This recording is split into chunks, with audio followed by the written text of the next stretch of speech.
সংসারে আপনি এমন অনেকজন পাবেন যারা আপনাকে বলবেন যে আপনার কি করা উচিত, কিন্তু তার থেকেও বেশি গুরুত্বপূর্ণ বিষয় হলো আপনার কি করা উচিত নয়। আজ আমি আপনাকে এমন 3টি বিষয় বলবো যা নিজের জীবনে আপনার করা উচিত নয়। প্রথম কথা, আনন্দে কখনো কথা দিতে নেই। আনন্দ আপনার যুক্তি হরণ করে, আর তারপর আনন্দে দেওয়া এই কথা পরবর্তীকালে গলার ফাঁস হয়ে যায়। দ্বিতীয় কথা, কখনো ক্রুদ্ধ হয়ে উত্তর দেবেন না। ক্রোধ আপনার বিবেককে লুপ্ত করে, ভবিষ্যৎ দৃষ্টিকে অন্ধ করে। কিছু মুহূর্তের জন্য জন্ম নেওয়া এই ক্রোধ আর ক্রোধজাত উত্তর ভবিষ্যতে সারা জীবন এক প্রশ্ন হয়ে দাঁড়ায়। আর তৃতীয়ত, কখনো দুঃখে সিদ্ধান্ত নেবেন না। দুঃখ আপনার ভাবনা চিন্তা করার ক্ষমতা সীমিত করে দেয়, আর দুঃখী মনে নেওয়া সিদ্ধান্ত সব সময় দুঃখই দেয়। সত্যি কথা বলতে কি, বচন, উত্তর আর সিদ্ধান্ত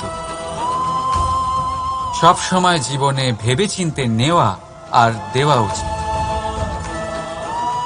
ভেবেচিন্তে যদি কাজ করেন, এই সংসারে কখনো কোনো সমস্যার সম্মুখীন হতে হবে না। রাধা রাধা। কখনো কখনো আপনার মনে এই প্রশ্ন হওয়া অসম্ভব। ভেবে দেখুন। উত্তর হলো স্বয়ং নিজের ভুল, স্বয়ং নিজের দোষ, যা কেউ কখনো পায় না। আর কেউ যদি তা পেয়েও যায়, সেই ব্যক্তি নিজের ভুল কখনোই স্বীকার করতে চায় না। কিন্তু যে ব্যক্তি নিজের ভুল স্বীকার করে, নিজের দোষ স্বীকার করে, রাধা রাধা, নিজের মহলের সবচেয়ে উচ্চতায় দাঁড়ানো এক ব্যক্তি, তারও মনে একটা ভয় থাকে। ভয়, সেই মহলের ভিত নড়ে যাওয়ার ভয়, নিজের পতনের ভয়। আর সেই কারণেই সেই উচ্চতার সম্পূর্ণ আনন্দ সে উপভোগ করতে পারে না। কিন্তু আপনি কি কখনো কোনো গাছের ডালে বসে থাকা কোনো পাখিকে দেখেছেন? সেই ডাল ভেঙে গেলেও তার পড়ে যাওয়ার ভয় থাকে না। কেন? কারণ তার নিজের ডানার ওপর বিশ্বাস আছে। ঠিক সেইভাবেই আমাদের মধ্যে বেশিরভাগ মানুষ কোনো না কোনো সাহায্য নিয়ে উচ্চতায় পৌঁছেছেন, কারোর সাহায্য নিয়ে সাফল্য অর্জন করেছেন। কিন্তু সাফল্যের আনন্দ শুধু তারাই অনুভব করতে পারেন যাদের মনে পড়ে যাওয়ার ভয় নেই। তাই কারোর সাহায্যের ওপর নয়, নিজের সামর্থ্যের ওপরে বিশ্বাস রাখুন। রাধা রাধা। পাওয়া আর হারানো, এই দুই জীবনের গুরুত্বপূর্ণ অংশ। সারা জীবন প্রত্যেক মানুষ কিছু পায় আর কিছু হারায়। কখনো সম্পত্তি হারায় আর কখনো সম্মান, কখনো বন্ধু হারায় আর কখনো অহং। কিন্তু হারানোটা খারাপ বিষয় না, কারণ হারানোর সাথেই এক অমূল্য শিক্ষায় আপনি অভিজ্ঞ হয়ে ওঠেন যে কি করে আবার আপনি সেটা না হারান। তাই যদি সত্যি কিছু হারিয়ে ফেলেন, তার থেকে পাওয়া শিক্ষা হারাবেন না, কারণ সেই শিক্ষার সাহায্যেই আপনি আপনার হারানো জিনিস পুনরায় পেতে পারেন। রাধা রাধা। জীবনে কিছু অর্জন করতে গেলে ভাবনা আর কর্ম অত্যন্ত গুরুত্বপূর্ণ। কিন্তু শুধু ভাবনা দিয়ে বা শুধু কর্মের দ্বারা আপনি সাফল্য অর্জন করতে পারেন না। কিছু মানুষ ভাবতেই থাকেন, কর্ম করতে পারেন না, আর সেই জন্য তারা সফল হতে পারেন না। কিছু মানুষ ভাবনা চিন্তা না করেই কর্ম করতে থাকেন, তারাও সাফল্য অর্জন করতে পারেন না। তাহলে মনে রাখবেন, গাছ কাটতে হলে কুঠারের বারংবার প্রহারের সাথে সাথেই সেই কুঠার কোন দিকে মারা হচ্ছে সেই খেয়ালও অবশ্যই রাখতে হবে। ভাবনা আর কর্ম, এই দুইয়ের সঠিক সংমিশ্রণ হলে আপনি অবশ্যই সাফল্য পাবেন। রাধা রাধা। আমরা মানুষেরা কতটা জেদি হই। একবার লক্ষ্যে দৃষ্টি স্থির করে নিলে তা পাওয়ার জন্য মন প্রাণ লাগিয়ে দিই, কিন্তু সেই লক্ষ্যে পৌঁছবার ব্যস্ততায় সেই পথ চলার আনন্দ পেতেই ভুলে যাই। নিজের স্বাস্থ্য নষ্ট করে দিই অর্থ অর্জন করতে গিয়ে, আবার সেই অর্থই নিজের স্বাস্থ্য শুধরবার জন্য ব্যবহার করে ফেলি। বুঝুন,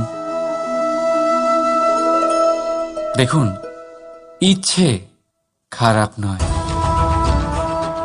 কিন্তু ইচ্ছে পূরণ করার চেষ্টায় ওই পথে আনন্দ পেতে ভুলে যাওয়া, এই তো মূর্খতা।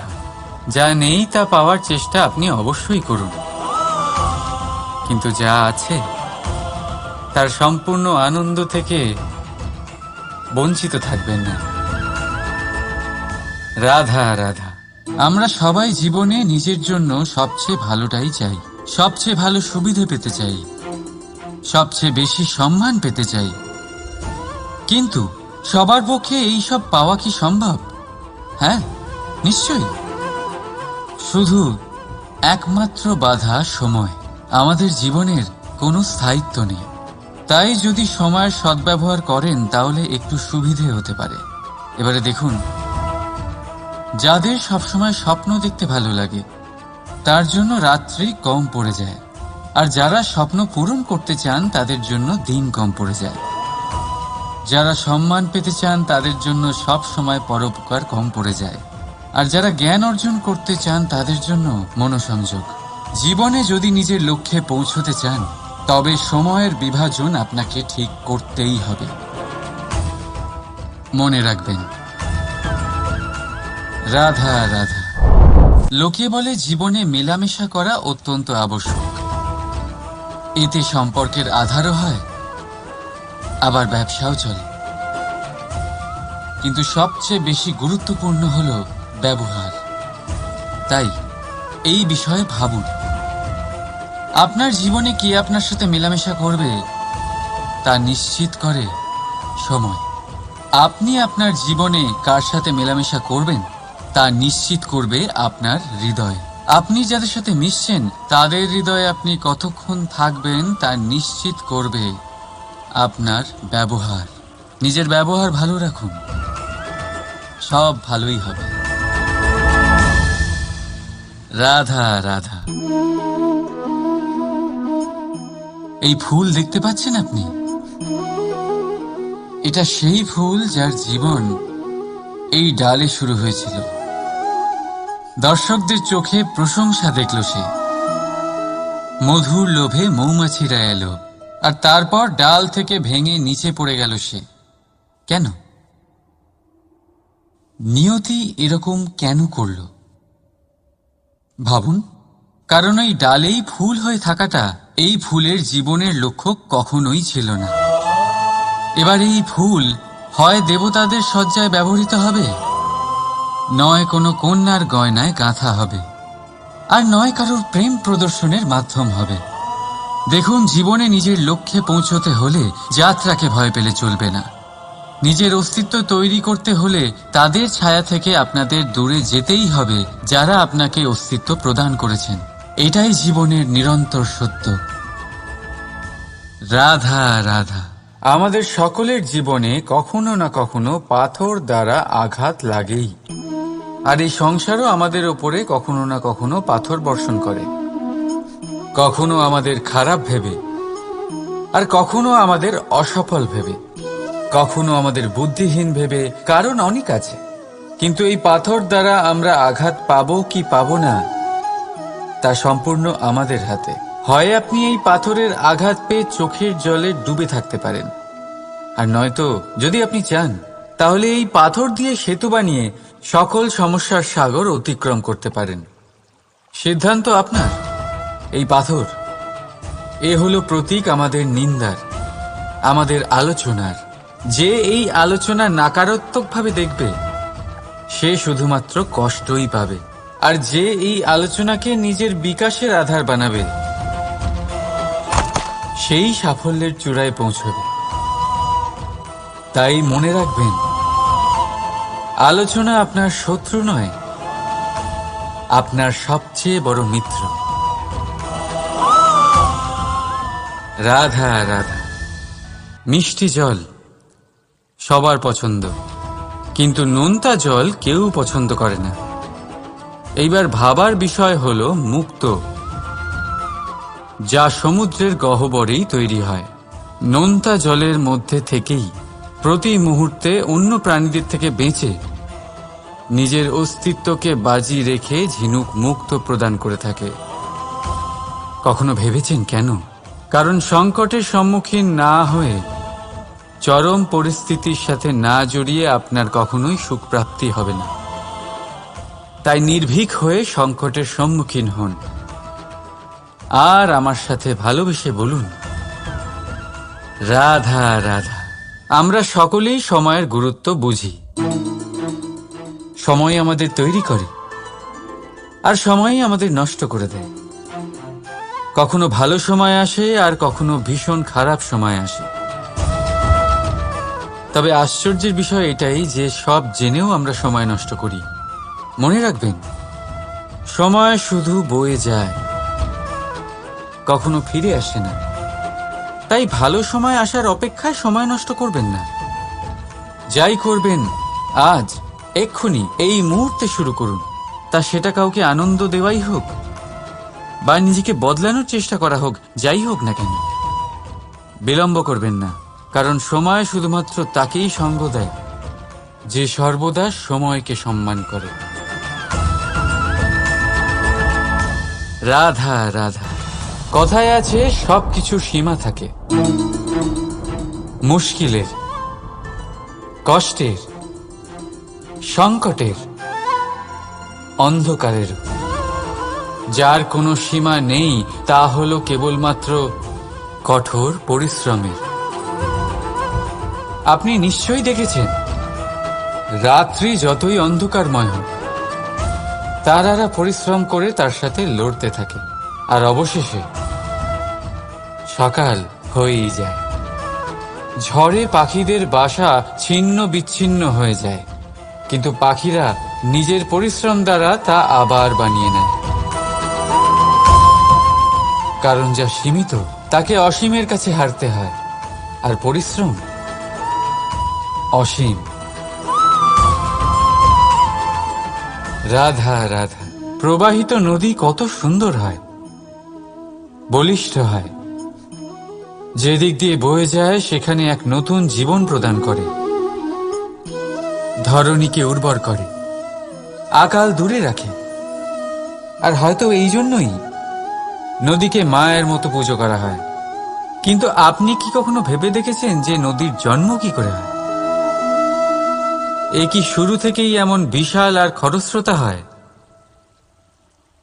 না, বৃষ্টির ছোট ছোট ফোঁটা একসাথে সম্মিলিত হয়ে এক সূক্ষ্ম ধারা তৈরি করে, আর সেই ধারাগুলি পর্বতের বরফ কেটে তাদেরকে গলিয়ে জলপ্রপাত হয়ে ঝরে পড়ে পাথরের সাথে ধাক্কা খেয়ে তারপরেই সে নদী হয়ে ওঠে। ঠিক সেইভাবেই এত সহজে কেউ মহান হয়ে ওঠে না। ছোট ছোট চেষ্টা মিলে এক বিশাল ব্যক্তিত্ব তৈরি করে। তাই জীবনে সর্বদাই চেষ্টা করতে থাকুন। অস্তিত্ব নিজে থেকেই প্রকাশ পাবে।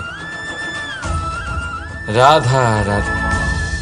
কখনো কখনো আমরা নিজের মা বাবার ওপর কতটা রেগে যাই, মনে করি ওনাদের মন আমাদের দিকেই নেই। আমরা ভাবি ওনাদের কাছে আমাদের কোনো অস্তিত্বই নেই, আর তাই আমরা রেগে যাই। কিন্তু আপনি কি কখনো এমন অনুভব করেছেন যে আমাদের চোখ দিয়ে আমরা আমাদের নাক কখনো দেখতেই পাই না? কারণ তা চোখের ভীষণই কাছে থাকে, দুই চোখের মাঝখানে। কিন্তু যখন কেউ মুখে আঘাত করে, হাত সর্বপ্রথম নাককেই সুরক্ষিত করার চেষ্টা করে। মাতা পিতাও অনেকটা এরকমই হয়। আপনার ভালোর জন্য, আপনার সুরক্ষার জন্য তারা সবসময় তৈরি। তাই তাদের প্রেমকে কখনো সন্দেহ করবেন না। আবশ্যক নয় তাদের প্রেম আপনি সবসময় স্পষ্টভাবে দেখতে পাবেন, কারণ এই এক এমন প্রেম যা সর্বদাই আপনার সাথে ঢাল হয়ে আপনার রক্ষা করতে থাকবে। রাধা রাধা। বাবুল গাছ কত বিশাল আকার হয়, পিপুল গাছও বিশাল আকার হয়, কিন্তু আপনি কি কখনো ভেবে দেখেছেন যে কেন বাবুল গাছ কেটে তা ব্যবহার করা হয়, আর কেনই বা পিপুল গাছকে পুজো করা হয়? এই জন্যই, কারণ পিপুল গাছ তার নিচে বসে থাকা পথিককে ছায়া প্রদান করে, নিজের ডালে অসংখ্য পাখিদের আশ্রয় দিয়ে থাকে, কাউকে কাঁটা ফুটিয়ে দূরে সরায় না, বরং তাকে শীতল ছায়া দিয়ে তার ক্লান্তি দূর করে। এই সংসারে যদি আপনি সম্মান পেতে চান, তবে পিপুল গাছের মতোই হতে হবে। কিছু দিতে শিখুন, আনন্দ, সুখ, শীতলতা দান করতে শিখুন, আর কাঁটার মতন কাউকে কখনো কষ্ট দেবেন না। সম্মান স্বয়ং হেঁটে আপনার কাছে আসবে। আর মন প্রসন্ন হয়ে বলবে, রাধা রাধা। আমরা সকলেই মনে করি যে আমাদের জীবনে কখনো কখনো কোনো না কোনো স্থানে প্রেম হয়েই থাকে। সেটা মাতা পিতার আর সন্তানের প্রেম হোক, জ্ঞানীর জ্ঞানের সাথে হোক, কোনো শিল্পীর নিজের শিল্পের সাথে হোক, ইত্যাদি ইত্যাদি। কিন্তু বাস্তবে এটা কি সত্যি প্রেম? মোহও তো হতে পারে। এবার আপনারা জিজ্ঞেস করবেন, প্রেম আর মোহর মধ্যে পার্থক্য কি? পার্থক্য হলো বন্ধনের। যে আপনাকে বাঁধে তা হলো মোহ, প্রেম নয়। প্রেম সেটাই যে আপনাকে মুক্ত করে উন্নয়নের দিকে পাঠায়। চলুন আপনাকে একটা উদাহরণ দিই। কিছু মাতা পিতা নিজের সন্তানকে কোনো অন্য নগরীতে পড়তে পাঠাতে পারেন না, নিজের সন্তানকে তার বন্ধুদের সাথে খেলতে দিতে পারেন না। চিন্তা করেন যে তাদের সন্তানের যাতে কষ্ট না হয়, আর তাই জন্য তাদের বেঁধে রাখেন। এটা প্রেম নয়, এটা মোহ। কারণ যদি এটা প্রেম হতো, তাহলে ওনারা চাইতেন যে সন্তান মাতা পিতার আশ্রয় থেকে বেরিয়ে এই সংসারকে দেখুক, তাকে বুঝুক, আর তার থেকে জ্ঞান অর্জন করুক, নিজের অভিজ্ঞতার থেকে শিক্ষা নিয়ে নিজের একটা ব্যক্তিত্ব বানাক। মনে রাখবেন, মোহ থেকে ভয় জন্ম নেয়, আর প্রেম থেকে শুধুই আনন্দ।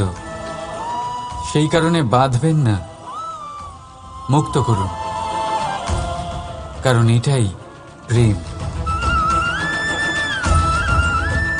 রাধা রাধা। এই সংসারে সম্পর্ক অত্যন্ত গুরুত্বপূর্ণ। এবারে প্রশ্ন এটাই যে সম্পর্ক কেমন হওয়া উচিত। সম্পর্ক কথার শুরুতেই সম শব্দ আসে। সম অর্থাৎ সমতা। তাই কারোর সাথে সম্পর্ক পালন করতে গিয়ে এতটাও নিচু হবেন না যে ওঠার জন্য কারোর সাহায্যের প্রয়োজন পড়ে। মনে রাখবেন, যে ছোট করতে চায় সে কখনো সম্পর্ক পালন করতে পারবে না। সম্পর্ক তার সাথেই বাঁধুন যে আপনাকে সমান মনে করে, আপনাকে সম্মান করে। কারণ সম্মান দ্বারাই সম্পর্ক স্বীকৃতি পাবে আর সমৃদ্ধ হবে। রাধা রাধা। কখনো কখনো আপনার মনে এই প্রশ্ন নিশ্চয়ই আসে যে এই প্রেম কি, কিভাবে বোঝা যায় এই প্রেম? উত্তর বড়ই সহজ। যতক্ষণ না আপনি প্রেম করবেন, ততক্ষণ আপনি প্রেম বুঝতেই পারবেন না। যদি রত্ন হয়ে মুকুটে সজ্জিত থাকতে হয়, তাহলে হীরেকে কাটার কষ্ট অবশ্যই সহ্য করতে হবে। প্রেমের সঠিক অর্থ বুঝতে গেলে মোহকে ত্যাগ করে আত্মসমর্পণ করতেই হবে। যে প্রেম কাউকে পাওয়ার জন্য করা হয়, সেই প্রেম প্রেম নয়, তা মোহ। তাই আত্মসমর্পণ করুন নিজেকে, নিজের অহংকারকে, নিজের অস্তিত্বকে, মোহকে, আর দেখবেন আপনার প্রেম স্বয়ং আপনার সাথে থাকবে। রাধা রাধা। এই ফল দেখতে পাচ্ছেন আপনি? সবাই জানে এই ফলের থেকে বেরোনো বীজ একটা নতুন বৃক্ষকে জন্ম দেবে, যে নতুন বৃক্ষ আবার এমন এক ফলের জন্ম দেবে। কিন্তু আপনি কি কখনো ভেবে দেখেছেন ফল আর বীজের সম্পর্ক এতই গভীর, অথচ বৃক্ষের মূল আর বৃক্ষের শাখার মধ্যে এত দূরত্ব কেন? কারণ দূরত্ব অতি আবশ্যক। যদি আপনি কাউকে নিজের কাছে চিরকালের জন্য রাখতে চান, তখন তাদের থেকে দূরত্ব কিছু সময় দরকারি। এই দূরত্বই হলো সেই কারণ যার জন্য আপনি আপনার সঙ্গীর মাহাত্ম্য বুঝতে পারেন। এই দূরত্বের জন্যই আপনি আরো প্রেরণা পান যাতে তাদের সাথে আবার দেখা হয়। আর সেই জন্য মনে রাখবেন, দূরত্ব কখনোই খারাপ নয়। ফলের থেকে বীজের এই দূরত্বই নতুন ফল হওয়ার কারণ হয়ে দাঁড়ায়। প্রেমের আসল পরীক্ষা হয় এই দূরত্ব দিয়েই। তাই দূরত্বের সাথেও প্রেম করুন আর ভালোবেসে বলুন, রাধা রাধা।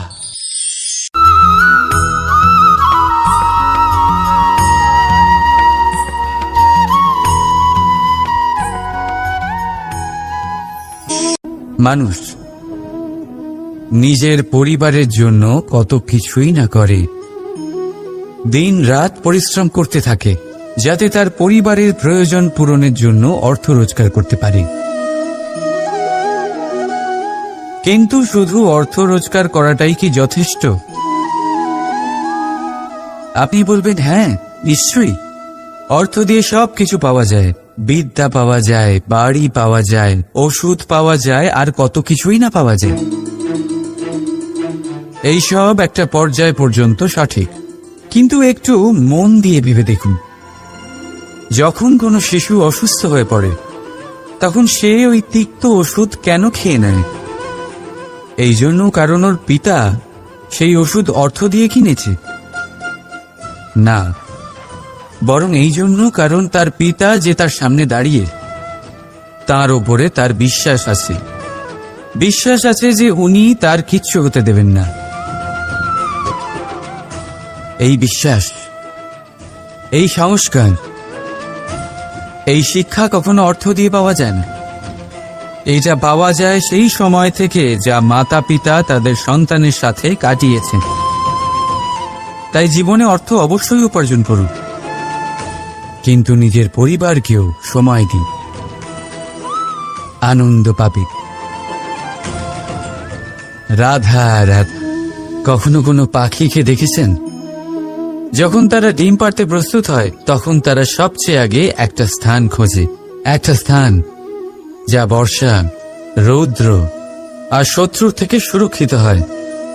তারপর তারা বাসা তৈরি করে, তারপরেই ডিম পাড়ে। আর তারপর যখন সেই ডিম ফুটে তার সন্তানদের জন্ম হয়, সে তাদের খাবার খাওয়ায়, তাদের রক্ষণাবেক্ষণ করে। কিন্তু যখন তাদের ডানা গজায়, তখন না সে তাদের খাবার দেয় আর না তাদের বাসা বানাতে শেখায়। শুধুমাত্র তাদের উড়তে শেখায় সে। তারপর সেই বাচ্চারা আকাশে উড়তে শিখে নিজেরাই নিজেদের খাবার জোগাড় করতে শিখে যায়, নিজেরাই নিজেদের বাসা বানাতে শিখে যায়। আর আমরা মানুষেরা কি করি? আমাদের সন্তান বড় হয়ে যাওয়া সত্ত্বেও তাদের নিয়ে সর্বদা দুশ্চিন্তা করি। তার জন্য আমরা গৃহ নির্মাণের চেষ্টা করি। নিজের সন্তানকে আরো শক্তিশালী করে গড়ে তোলার বদলে তাকে আমরা দুর্বল করে দিই। জীবনে সেটাই করুন যা একটা পাখি করে। নিজের সন্তানকে আকাশে ওড়ার শিক্ষা দিন, সংস্কার দিন, আর একটা নির্দিষ্ট সময়ের পরে তাকে নিজের আকাশ নির্ধারণ করতে মুক্ত করে দিন। রাধা রাধা। সাগরে সেতু বাঁধার গল্প তো আপনারা নিশ্চয়ই শুনে থাকবেন। রামচন্দ্রের সেনাকে 100 যোজন সমুদ্র অতিক্রম করে লঙ্কায় আক্রমণ করতে হতো। সেতুকার নল আর নীল সেতু বাঁধার উপায় বের করল। কিন্তু প্রশ্ন ছিল, সেতু বাঁধা কি করে হবে? সমুদ্র অত্যন্ত গভীর। কত পাথর দেওয়া হলে এই বিশাল সমুদ্র অতিক্রম করা সম্ভব হবে? তখন এক উপায় নির্ধারিত হল। পাথরের ওপর লেখা হলো রামের নাম। আর যখন সেই পাথরগুলোকে সাগরে ফেলা হলো, সেগুলো ভাসতে লাগলো। এবারে কেউ বলবেন এটা রামচন্দ্রের নামের মহিমা, কেউ বলবেন এটা নারায়ণের কোনো জাদু। কিন্তু না, এটা রামচন্দ্রের সেই গুণ, ওনার ব্যক্তিত্বের সেই মহান দিক যা ওনার প্রতিনিধিত্ব করেছে। তাই সেই পাথরও সাগরে ভেসে ওঠে।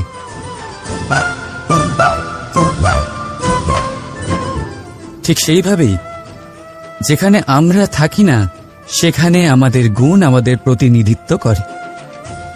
আমাদের নামের শক্তি আমরা নিজেরাই তৈরি করি, আমাদের কর্ম দিয়ে, আমাদের গুণ দিয়ে। এবার সিদ্ধান্ত আপনার, যে আপনার নামের সাহায্যে কেউ বিপদ থেকে উদ্ধার হবে, নাকি আপনার দুষ্কর্মের ফলে কেউ ডুবে যাবে। ভালো করে ভেবে দেখুন। রাধা রাধা। কখনো এই প্রকৃতির দিকে তাকিয়ে থাকবেন।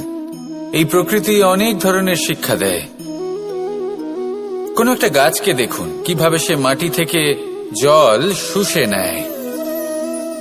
সে ঝড় হোক বা হোক কড়া রোদ, সব সহ্য করে এবং অবশেষে সে ফল ধারণ করে। আর সেই ফল উৎপন্ন করার পরে সে ফল কিন্তু সে নিজে গ্রহণ করে না, এই সংসারকে প্রদান করে, যাতে পশু পাখি মানুষ তারা এই ফল গ্রহণ করে শক্তিশালী হয়ে উঠতে পারে, সুস্থ থাকতে পারে। সেভাবেই নদী, সরোবর এরা নিজেরাও কিন্তু নিজেদের জল গ্রহণ করে না, মাটিকে প্রদান করে, পশু পাখিকে প্রদান করে। সূর্য নিজেও নিজের জন্য প্রজ্বলিত হয় না, সে প্রকাশ ছড়িয়ে দিতে চায় আমাদের সবার কাছে, সে আলো পৌঁছে দিতে চায়। এই প্রত্যেকের কর্মে পরমার্থ নিহিত আছে, আর সেই জন্যই এদের সকলকে পুজো করা হয়। তাই মনে রাখবেন, আপনার কাছে জীবন যাপনের অতিরিক্ত যা কিছুই আছে তা পরমার্থের জন্য। তাহলে তার সদ্ব্যবহার করুন আর আমার সাথে ভালোবেসে বলুন, রাধা রাধা। আমরা প্রত্যেকেই অবশ্যই এমন সময় দেখেছি যখন অনেকগুলো সমস্যা একসাথে আমাদের জীবনে এসে পড়ে। সমস্যা আমাদের প্রত্যেকের জীবনেই থাকে। আমরা তার সমাধান খুঁজতে চেষ্টা করি, কখনো সমাধান খুঁজে পাই, আবার কখনো যতই চেষ্টা করি না কেন কোনো সমাধান খুঁজেই পাই না। আর যখন এটা হয় তখন মানুষ অত্যন্ত বিচলিত হয়ে পড়েন। নিজের আত্মীয় স্বজন, নিজের বন্ধু বা সংসার, এদের ওপরে এই দোষ চাপিয়ে দেন যে এদের জন্যই এই সমস্যা এসেছে। এবার যদি আমি আপনাকে কোনো পরামর্শ দিই, তাহলে এটাই বলবো যে দৃষ্টিভঙ্গি পাল্টে দেখুন। এই দৃষ্টিভঙ্গি দিয়ে দেখুন যে এই সংসারে যে সমস্যায় আসুক না কেন তার জন্য কেউ দোষী নয়, না আপনি না অন্য কেউ। এই পুরো খেলাটাই আপনার মানসিকতা, আপনার দৃষ্টিভঙ্গির, আপনার মনের। কিভাবে বোঝাচ্ছি? যখন আমাদের মন শক্ত থাকে তখন কঠিন থেকে কঠিনতর পরিস্থিতিও আমাদের জীবনে খুব বেশি হলে প্রতিস্পর্ধা হয়ে থেকে যায়। সেখানে যদি আমাদের মন দুর্বল থাকে তখন অল্প কঠিন পরিস্থিতিও আমাদের কাছে খুব বড় সমস্যা হয়ে যায়, তাই না? একটা শক্ত মন কঠিন পরিস্থিতিকে প্রতিস্পর্ধা হিসেবে দেখে আর তার মধ্যে ওটা সুযোগ খুঁজে নেয়। আমাদের শুধু এটাই করতে হবে। এই সংসারে অন্য কাউকে দোষী মনে করলে আপনার সমস্যা দূর হয়ে যাবে না। সেই জন্য এই সংসারকে দোষ দেওয়ার বদলে এই সমস্যার মূলে চলে যান, সেটাকে বুঝুন, নিজের এই মনকে শক্ত করে তুলুন। যদি আপনার মন শক্তিশালী হয় তাহলে এই সংসারে অনেক বড় বড় কঠিন থেকে কঠিনতর পরিস্থিতিও যদি আসে, আপনার জীবনে যতই বড় বড় সমস্যা আসুক না কেন আপনার লক্ষ্য লাভে বাধা দিতে পারবে না। আসুন আমার সাথে ভালোবেসে বলুন, রাধা রাধা। আমরা সবাই পাথর দেখেছি, পর্বতও দেখেছি, শুকনো পাতাও দেখেছি, শ্যামল বনানীও দেখেছি। কখনো ভেবেছেন পাথরের অস্তিত্ব কিন্তু ততক্ষণ পর্যন্ত যতক্ষণ সে পর্বতের গায়ে আটকে থাকে। যখন সেই পর্বত থেকে সেই পাথর ভিন্ন হয়ে যায় ও নিজের অস্তিত্ব হারিয়ে ফেলে। আস্তে আস্তে কখনো পাথর কেটে বা কখনো পিষ্ট হয়ে সেই পাথর আস্তে আস্তে মাটিতে পরিণত হয় এবং পূর্ণরূপে নিজের অস্তিত্ব হারিয়ে ফেলে। এটাই পাতার সাথেও হয়।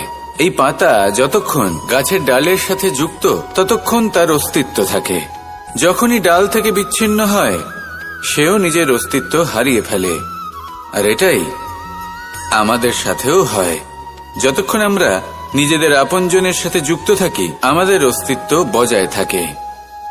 যখন আপনজনদের সাথে সম্পর্ক ছিন্ন করি তখন আমরাও আমাদের অস্তিত্ব হারিয়ে ফেলি। এবার এই সংসারের প্রত্যেক ব্যক্তি স্বতন্ত্র থাকতে চান, আর অনেক ব্যক্তি স্বতন্ত্র থাকবেন বলে আপনজনদের দূরে করে দেন আর তাদের সাথে এই সম্পর্ক ছিন্ন করেন। এটা কি সত্যি প্রয়োজন? আপনজনদের সাথে সম্পর্ক ছিন্ন করে নিজের অস্তিত্ব হারিয়ে ফেলা প্রয়োজনীয়, নাকি আপনজনদের সাথে সম্পর্ক বজায় রেখে নিজেদের স্বতন্ত্র করে রাখা সেটা আবশ্যক? নির্বাচন আপনারই। আসুন আমার সাথে ভালোবেসে বলুন, রাধা রাধা। আপনি কি কখনো নৌকা যাত্রা করেছেন? করে না থাকলেও নিশ্চয়ই দেখেছেন যে এই জল যা নিজের অন্তরে সব কিছু সমাহিত করে নিতে পারে, এই নৌকা সেই জলের ওপরেই ভেসে থাকে। নদীর স্রোত কাটিয়ে সে সামনে অগ্রসর হয়। কিন্তু যদি এই নৌকায় কোনো ছিদ্র হয় তাহলে কিন্তু সেই নৌকা ডুবে যাবে। আর এতে কোনো তফাৎ হবে না যে সেই ছিদ্র ছোট নাকি বড়, নৌকা ডুবে যাবে। এই ছিদ্র হলো আমাদের জীবনে আমাদের অপগুণ, আমাদের দোষ, আমাদের বিকার। কখনো এটা ভাববেন না যে এই দোষ খুবই ছোট, এতে কিছুই যাবে আসবে না।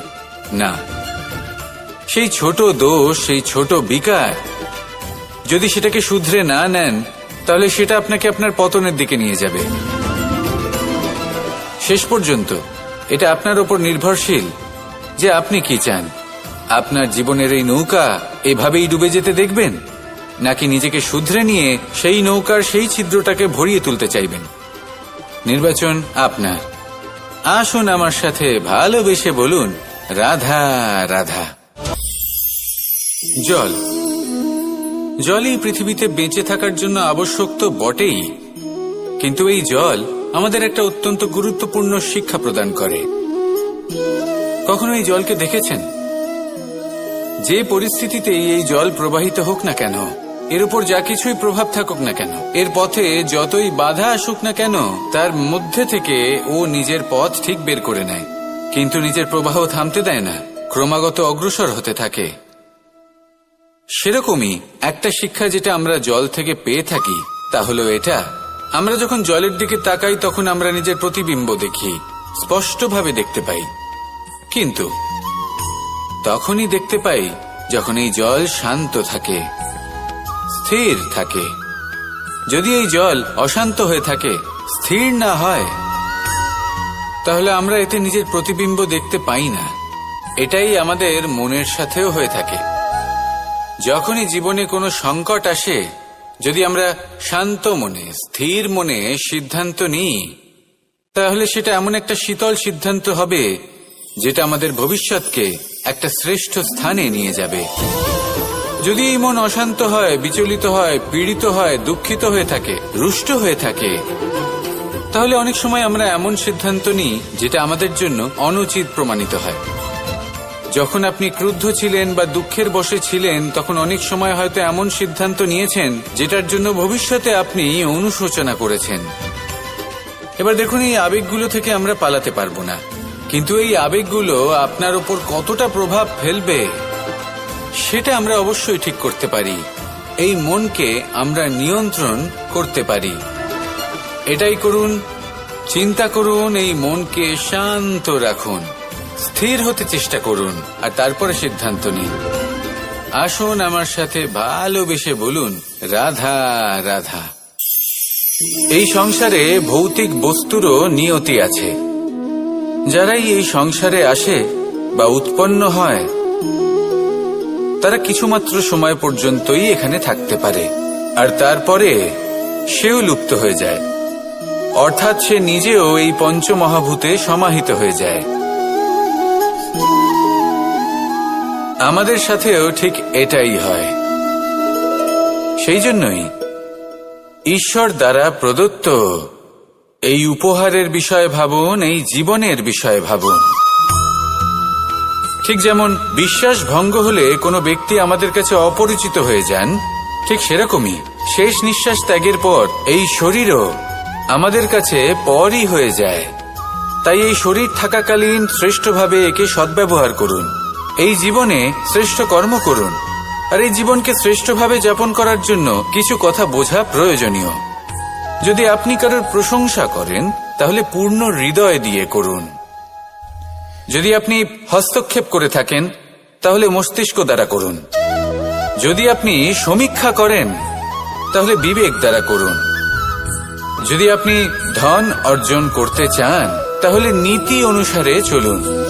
যদি জীবন যাপন করতে চান তাহলে রীতি মেনে করুন। আর যদি ঈশ্বরের ভজন করতে চান তাহলে ভক্তিভাব নিয়ে করুন। শুধু এই কথা মনে রাখবেন যে আপনার এই জীবন কিন্তু অনিশ্চিত কাল পর্যন্তই আছে। কতক্ষণ আছে সেটা কেউ জানে না। তাই কিছু মুহূর্ত যেটা যাপন করতে আমরা এখানে এসেছি সেখানে ক্রোধ, অহংকার, ঈর্ষা, এইসব আবেগের কি গুরুত্ব বলুন তো? এগুলো ত্যাগ করুন। মানুষকে ক্ষমা করতে শিখুন। আস্তে আস্তে বিশ্বাস করতে শিখুন। এই সংসারে নিঃস্বার্থভাবে প্রেম করতে শিখুন আর সবার মধ্যে আনন্দ বিতরণ করুন। তাই এই সব গুণ যদি আপনি আত্মসাৎ করতে পারেন তাহলে আপনার জীবনে শুধু আনন্দ এবং আনন্দই বিরাজমান হবে। আসুন আমার সাথে ভালোবেসে বলুন, রাধা রাধা রাধা রাধা রাধা রাধা। ধর্মরথের 4টি অশ্ব চালানোর জন্য যিনি সারথি হবেন তার যে 4টি গুণ থাকা প্রয়োজন সেই সমস্ত গুণ অর্জুনের মধ্যে উপস্থিত রয়েছে।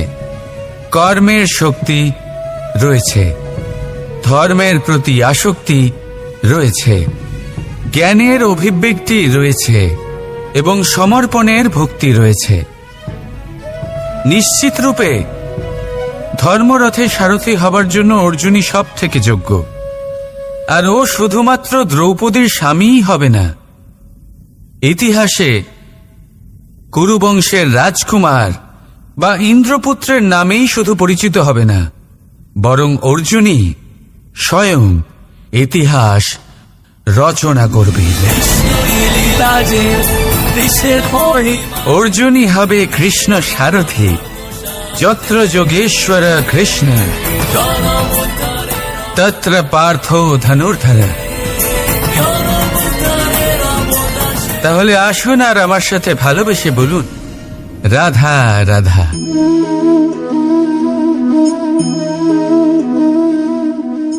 আপনার কি মনে হয় আমি কি করছি? আপনি বলবেন আমি প্রদীপ জ্বালাচ্ছি। সঠিক, কিন্তু প্রশ্ন হচ্ছে যে আমি কি আপনাকে বলেছি যে একে প্রদীপ বলা হয়? না। এই প্রদীপ কি নিজেই নিজের পরিচয় আপনাকে দিয়েছে? না।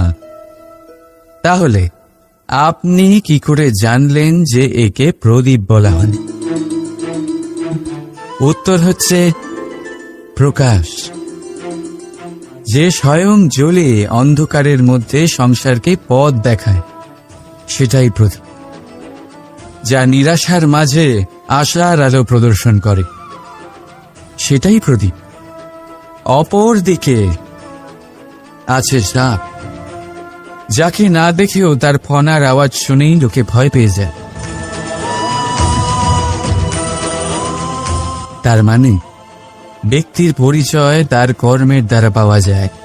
তাই আপনার এটা বলার প্রয়োজন নেই যে আপনার পরিচয় কি। এটা আপনার কর্মই নিশ্চিত করবে যে লোকে আপনাকে প্রদীপ ভেবে ভালোবাসবে নাকি সাপ ভেবে ভীত হয়ে থাকবে। রাধা রাধা। সময় কত বিচিত্র হয়। সময় আমাদের পক্ষে থাকলে আমরা নিজেদের রাজা মনে করে নিই, আর সেই সময় যদি বিপক্ষে চলে যায় তাহলে নিঃস্ব হতে সময় লাগে না। তাই মানুষের একটা অভ্যেস আছে, খারাপ সময়ের জন্য কিছু সঞ্চয় করা। আত্মীয়, বন্ধু খারাপ সময় পাশ থেকে সরে যায়। যশ, মান প্রতিকূল সময় চিরস্থায়ী হয় না। তাই মানুষ মনে করে অর্থ সঞ্চয় করাই শ্রেয়। অর্থের কোনো হৃদয় নেই যা সময়ের সাথে পরিবর্তিত হবে। সংসার বলে সর্বদা অর্থ সঞ্চয় করতে থাকুন। খারাপ সময় অবশ্যই কাজে লাগবে, কিন্তু আমি বলবো শুভ কর্ম করতে থাকুন, আনন্দে থাকুন, নিজের ওপর আর ঈশ্বরের ওপরে বিশ্বাস রাখুন। খারাপ সময় কখনো আসবেই না। রাধা রাধা। প্রকৃতি মানুষকে এক বিশেষ শক্তি দিয়েছে, অন্য জীবের থেকে বেশি শক্তি দিয়েছে। স্মরণ শক্তি। এই শক্তি মানুষকে অন্য জীবের থেকে ভিন্ন করে, ইতিহাস রচনা করার প্রেরণা দেয়, জ্ঞানকে বংশানুক্রমে এগিয়েও নিয়ে যায়।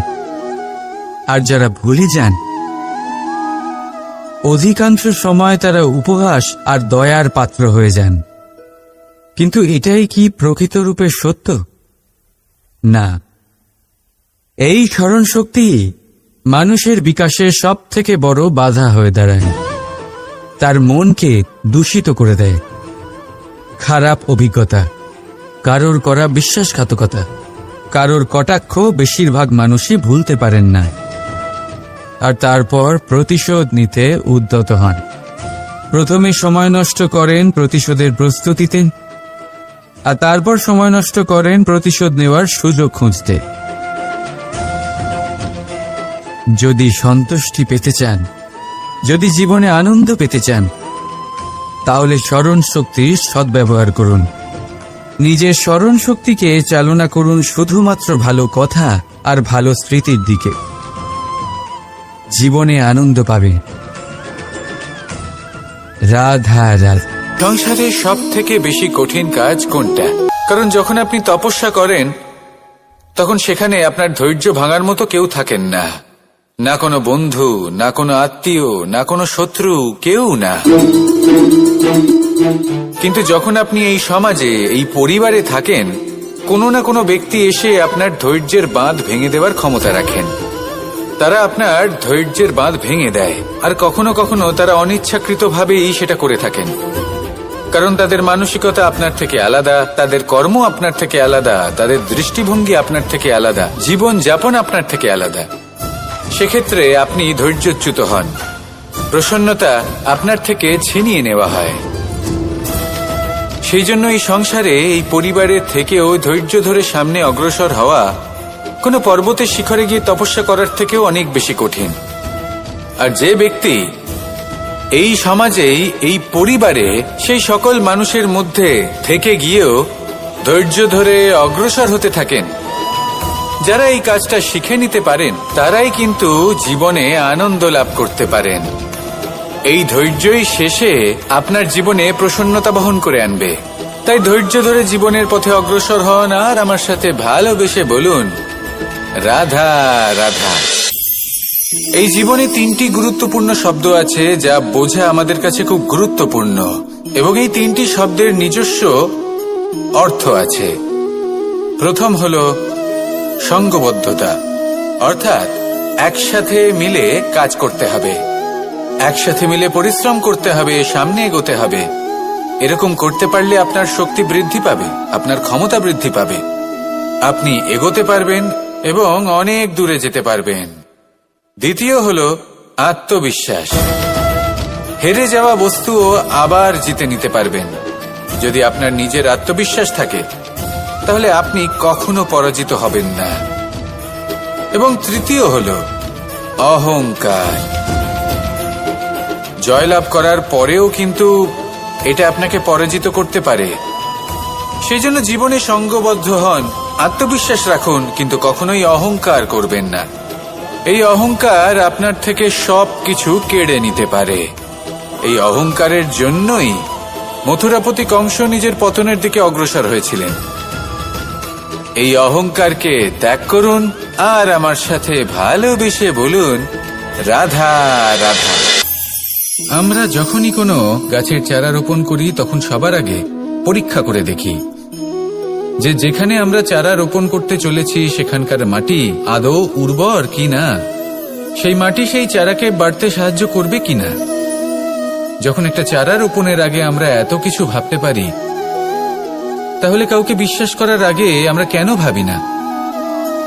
জীবনে কখনো এই বিশ্বাসরূপী চারা কোথাও রোপণ করার আগে বোঝার চেষ্টা করুন যে যার উপর আপনি বিশ্বাস করতে চলেছেন সে কি আদৌ আপনার বিশ্বাসের যোগ্য কি না।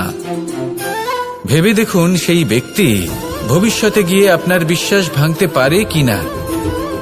এটাও ভেবে দেখুন যে যাকে আপনি বিশ্বাস করতে চলেছেন তাকে আপনি বিশ্বাস করলে নিজের জীবনের উদ্দেশ্যে আপনি অগ্রসর হতে পারবেন কিনা। আর তার জন্য প্রয়োজন সঠিক সিদ্ধান্ত, পরখ করা, কোনটা উচিত কোনটা অনুচিত সেটা বোঝা। আর তাতে কিন্তু আপনি সন্দেহবাতিক হবেন না, তাতে আপনি আরো নিপুণ হয়ে উঠবেন। তাই যদি আপনি নিপুণ হয়ে উঠতে চান তাহলে বোঝার চেষ্টা করুন, পরখ করে দেখুন, কোনটা উচিত কোনটা অনুচিত বুঝুন। আর বিশ্বাস তখনই করুন যখন আপনি 100% নিশ্চিত হবেন যে সে বিশ্বাসের যোগ্য। আসুন আমার সাথে ভালোবেসে বলুন, রাধা রাধা। রাধা কখনো কখনো আমার জন্য বড়ই সুগন্ধি আতর নিয়ে আসে, পারিজাত ফুলের মালা নিয়ে আসে আমার প্রসাধন করবে বলে। এবং আমার সব থেকে বেশি প্রিয় মাখন নিজে হাতে বানিয়ে একসাথে পিষে নিতে হয়। তারপরে তার থেকে যে রস নিঃসৃত হয় সেই রসদান হতে শিখুন। মনে রাখবেন আপনি হলেন সেই দুধ যাকে মন্থন সহ্য করতে হবে মাখন হয়ে ওঠার জন্য। মনে রাখবেন আপনি হলেন সেই ফুলের মতন যাদের পিষ্ট হতে হবে সুগন্ধি আতর হয়ে ওঠার জন্য, যাকে এই সংসার পছন্দ করে। কখনো কখনো জীবনে আপনার সাথে খারাপ শুধুমাত্র এই কারণে ঘটে যাতে আপনার শ্রেষ্ঠ রূপ এই সংসারের সামনে আসতে পারে। শুধুমাত্র কঠিন পরিস্থিতি এবং বিপদকে একটা সুযোগ হিসেবে দেখার চেষ্টা করুন। আপনার জন্য এই সংসার বদলে যাবে, সংসারকে দেখার দৃষ্টিভঙ্গি পাল্টে যাবে, আপনার ভাগ্য পাল্টে যাবে। আর এই মন প্রসন্ন হয়ে বলবে, রাধা রাধা। পাশা নামক এই খেলাটি আপনারা নিশ্চয়ই খেলেছেন, না খেলে থাকলে দেখেছেন, আর যদি দেখেও না থাকেন তাহলে নিশ্চিত রূপে শুনেছেন। মহাভারতের এই মহাযুদ্ধ কোথাও না কোথাও এই পাশা নামক খেলার কারণে হয়েছিল। পাশার এই বিচিত্র খেলা, দান, এইসবের কারণে কেউ নিজের মাথায় রাজ মুকুট পরিধান করেছিলেন, আবার সেখানেই পরাজিত হওয়ার জন্য কাউকে বনবাস ভোগ করতে হয়েছিল। কিন্তু এই খেলা সমাপ্ত হওয়ার পরে সমস্ত ঘুঁটি আর এই পাশার ছক একই পুটলিতে স্থান পেল। এটাই হলো আমাদের জীবন। এই সংসারে আমরা জয় পরাজয়ের বিষয়ে এতটাই ভাবি, এত চিন্তা করি যে এই জীবনের খেলার আনন্দটাই উপভোগ করতে পারি না। আর অবশেষে কি হয়? কেউ জয়ী হন, কেউ পরাজিত হন, কিন্তু দুজনেই একই স্থানে পৌঁছে যান। প্রত্যেক ব্যক্তি মৃত্যুর পরে একটি নির্দিষ্ট স্থানেই পৌঁছতে বাধ্য, কিন্তু ততক্ষণ এই জীবন, এই খেলা, তার আনন্দ উপভোগ করুন। এই সংসারে সেই ব্যক্তি শ্রেষ্ঠ স্থানে পৌঁছতে পেরেছেন যিনি এই সংসারকে প্রকাশ প্রদান করেছেন, যিনি কখনো জয় পরাজয় এ বিষয়ে ভাবেননি, শুধু এই জীবনের খেলার আনন্দ উপভোগ করেছেন। এটাই আপনিও করুন আর আমার সাথে ভালোবেসে বলুন, রাধা রাধা। প্রত্যেক মানুষ নিজের জীবনে দুঃখ অনুভব করেন, প্রত্যেকের দুঃখ আলাদা হতে পারে। কারোর মনে এই দুঃখ থাকে যে সে তার বাবা মায়ের সব ইচ্ছে পূরণ করতে পারেননি। কেউ এটা ভেবে দুঃখ পান যে সে চিরকাল সদাচার করেছেন, সৎকর্ম করেছেন, কিন্তু তাও তাকে দুরাচারী বলে মনে করা হয়। কেউ এটা ভেবেও দুঃখ পান যে তার সামনে যে ব্যক্তি রয়েছেন তার চোখে তিনি শত্রু হয়ে উঠেছেন বা দুষ্ট হয়ে উঠেছেন, যেখানে তিনি হয়তো কোনো অনুচিত কাজই করেননি। এবার এই সমস্ত বিষয় নিয়ে ভেবে নিজের ব্যক্তিত্ব নিয়ে সন্দেহ প্রকাশ করবেন না। যদি নিজের ব্যক্তিত্ব নিয়ে কোনো সন্দেহ থেকে থাকে, তাহলে কর্ম সংক্রান্ত প্রশ্ন করুন যে আপনি যা করেছেন তাতে কি উচিত ছিল, কি অনুচিত ছিল। যেটা প্রয়োজন সেটা এটা বোঝার যে আপনার অন্তর্মন, আপনার বিবেক আপনাকে কি বলছে, আর আপনার অন্তর্মন আর আপনার বিবেক আপনাকে যেটা করতে বলবে শুধু সেটাই করুন। আর তারপরে এই সংসার কি বলবে, কি ভাববে সেসব নিয়ে ভাবতে যাবেন না। কারণ এই সংসার তো ঈশ্বরকেও প্রশ্ন করে থাকে, ঈশ্বরকেও দোষী মনে করে। কখনো কখনো যখন কোনো ঘটনা মানুষের ইচ্ছা অনুযায়ী ঘটে না, তখন মানুষ এটা বলে যে হে ঈশ্বর, আপনি আমার পাশে থাকলেন না, আপনি বড়ই কঠোর, এটা আপনার দোষ। যেখানে বেশিরভাগ সময় হয়তো সে নিজেই নিজের কর্মফল ভোগ করছে।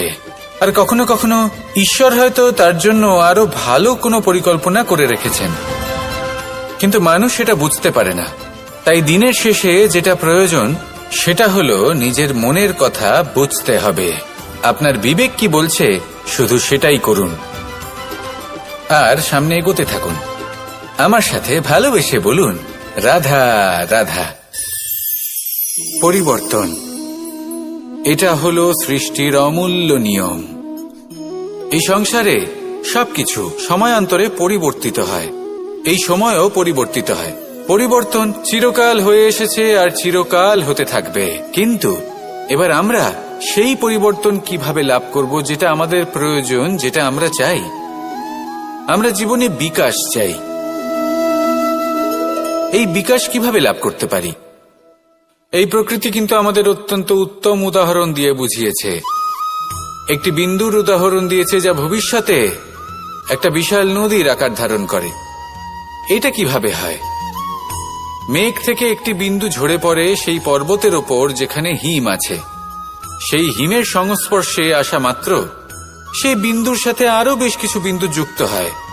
তারপর তারা অগ্রসর হয়, আরো কিছু বিন্দু যুক্ত হয়, আস্তে আস্তে একটা ক্ষীণ ধারার রূপ ধারণ করে, এবং সেটাই ভবিষ্যতে আরো এগোতে থাকে।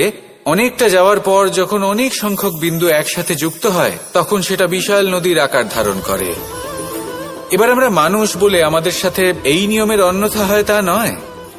আমরাও এই প্রকৃতির অংশ, আমাদের ক্ষেত্রেও একই নিয়ম প্রযোজ্য। যখন পরিশ্রম করে অনেক সংখ্যক বিন্দু আমরা একত্রিত করব, তখনই পরিবর্তনের নদী প্রবাহিত হবে। প্রয়োজন হলো নিরন্তর পরিশ্রম করা এবং ধৈর্য ধরা। এটা করতে থাকুন, জীবনে সবকিছু লাভ করতে পারবেন। কারণ প্রকৃতি আমাদের এটাই শিখিয়েছে, আর আমরা এই ব্রহ্মরই একটি অংশ, যার দ্বারা এই ব্রহ্মাণ্ড নির্মিত। আসুন আমার সাথে ভালোবেসে বলুন, রাধা রাধা। আমাদের জীবনে গুরুজনেরা, জ্ঞানী মানুষজন সবসময় একটা কথা বলেন, ধৈর্য ধরো। শুধুমাত্র দুটো শব্দ, কিন্তু কতটা বিশাল সেটা বোঝার চেষ্টা করুন। ছোট একটা অস্ত্র হাতে নিন এবং একটা বিশাল পর্বতে নিরন্তর প্রহার করতে থাকুন। ধৈর্য ধরে সেই কাজ করতে থাকুন। এমন একদিন আসবে এই বিশাল পর্বতে আপনি একটা পথ তৈরি করবেন। কোনো ধনুর্ধর যখন নিজের বিদ্যা অর্জন করেন, তখন তাকেও ধৈর্য ধরতে হয়, তার নিজেকে সময় দিতে হয়, তবেই সে ধনুর্বিদ্যা শিখতে পারে। সেইভাবে আমাদের জীবনেও ধৈর্য ধরার খুব প্রয়োজন। পরিবারে ধৈর্য রাখতে পারলে তাহলে আস্তে আস্তে দেখবেন প্রেম বৃদ্ধি পাচ্ছে। সমাজে যদি ধৈর্য রাখতে পারেন, তাহলে আস্তে আস্তে এই সমাজ আপনাকে সম্মান করবে। যদি নিজের জীবনে ধৈর্য রাখতে পারেন, তাহলে নিজে থেকেই আত্মবিশ্বাস বাড়বে, নিজের বিকাশ হবে। জীবনে সবই সম্ভব যদি ধৈর্য রাখতে পারেন। হয়তো আস্তে আস্তে হবে, কিন্তু হবে অবশ্যই। শুধু ধৈর্য রাখুন, কারণ ধৈর্যই সব থেকে বড় পুঁজি। আসুন আর আমার সাথে ভালোবেসে বলুন, রাধা রাধা। আমাদের জীবনে যখনই আমরা কোনো বড় দায়িত্বের সম্মুখীন হই, তখন আমরা তার থেকে দূরে পালাই, আর এই অজুহাত দিই যে না না, এত বেশি ভার বহন করার যোগ্যতা আমার নেই, আমি করতেই পারবো না। দেখুন, এই সংসারে ভিন্ন ভিন্ন ধরনের গাছ আছে, ছোট গাছ, বড় গাছ, কিন্তু বট গাছের মতো বড় এবং নিবিড় গাছ আর একটাও নেই।